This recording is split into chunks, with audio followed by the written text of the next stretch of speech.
नमस्कार भाइयों, कैसे हैं आप सब। आज हम लोग ट्रांसफार्मर के बारे में पूरा डिटेल्स जितना भी मन में आपके क्वेश्चन चल रहा है उसको A to Z बताने वाले हैं कि आखिर आपके गांव में जो ट्रांसफार्मर होता है आखिर उसका क्या कार्य है।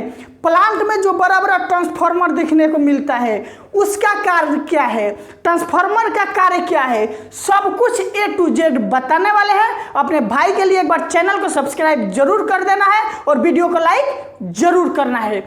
चलिए आज के वीडियो को हम स्टार्ट करते हैं। देखिए, जानेंगे कि ट्रांसफार्मर का कार्य क्या है। आखिर लाइट आता है तो डायरेक्ट हम उस करंट को अपने घर में सप्लाई क्यों नहीं लेते हैं, उसको पहले ट्रांसफार्मर में क्यों दिया जाता है, फिर ट्रांसफार्मर से गली मोहल्ला में सप्लाई क्यों दिया जाता है, डायरेक्ट सप्लाई क्यों नहीं दिया जाता है। देखिए, जो हम लोग के मोहल्ला में लाइट आता है वो 11,000 वोल्टेज आता है, यानी 11 का आता है। लेकिन मेरे घर का जो तार होता है, जो क्षमता है, वो 11,000 के का नहीं होता है, इसलिए डायरेक्ट सप्लाई नहीं दिया जाता है। चलिए यहाँ से एक एक पॉइंट आपको फिगर के साथ सब कुछ क्लियर करने वाले हैं।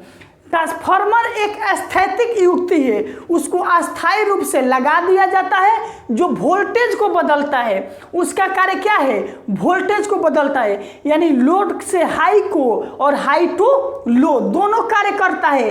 देखिए, आपके गांव या गली मोहल्ला वाला ट्रांसफार्मर क्या करता है, हाई वोल्टेज को लो वोल्टेज में बदलता है, और जो प्लांट में देखिएगा लो वोल्टेज जाता है तो उसको हाई वोल्टेज में बदलता है। यानी कि ट्रांसफार्मर एक युक्ति है जो वोल्टेज को बदलता है। कैसे बदलता है, लो to high, high to low. दूसरा पॉइंट जानिए, यह एसी पर कार्य करता है, डीसी पर नहीं। अल्टरनेटिंग करंट पर काम करता है, डायरेक्ट करंट पर काम नहीं करता है। अगर समझिए कि अगर ट्रांसफार्मर में डीसी सप्लाई दिया जाए तो क्या होगा, ट्रांसफार्मर ही जल जाएगा। इसलिए ट्रांसफार्मर किस पर कार्य करता है, एसी पर कार्य करता है। तीसरा पॉइंट जानिए, यह फैराडे के विद्युत चुंबकीय प्रेरण के सिद्धांत पर कार्य करता है। क्वेश्चन पूछेगा कि किसके प्रेरण सिद्धांत पर कार्य करता है, फैराडे के विद्युत चुंबकीय प्रेरण के सिद्धांत पर कार्य करता है। फैराडे के दो विद्युत चुंबकीय प्रेरण है, स्वप्रेरण, अनयून प्रेरण, दोनों पर यह कार्य करता है। अगला पॉइंट देखिए, लिखा है यह शक्ति तथा आवृत्ति को नहीं बदलता है। यानी कि 1000 वाट का अगर ट्रांसफार्मर का शक्ति है तो इसका आउटपुट भी 1000 वाट का होगा, यानी कि ये आपके शक्ति को नहीं बदलता है। ट्रांसफार्मर की शक्ति किलोवाट में व्यक्त की जाती है। ट्रांसफार्मर की शक्ति किस में होती है, किलोवाट में होती है। ट्रांसफार्मर का क्रोड परतदार सिलिकॉन का बनाया जाता है। ट्रांसफार्मर का क्रोड किसका बनाया जाता है, जो साइड में लगा होता है वो परतदार सिलिकॉन का बनाया जाता है। ट्रांसफार्मर की कुंडली कॉपर की तार की बनाया जाता है। किसकी तार रहता है, जो ट्रांसफार्मर की कुंडली बांधा जाता है वो किसके तार से बना हुआ रहता है, कॉपर की तार से। एम्पलीफायर का कार्य है शक्ति तथा आवृत्ति को बदलना। जैसे हम लोग अपने घर में एम्पलीफायर लगा लेते हैं, क्या करता है, कम वोल्टेज आता है तो उसके शक्ति को बढ़ा देता है, लेकिन ये काम ट्रांसफार्मर नहीं करता है। ट्रांसफार्मर का कार्य काम ये नहीं है कि उसके शक्ति आवृत्ति को बढ़ाना।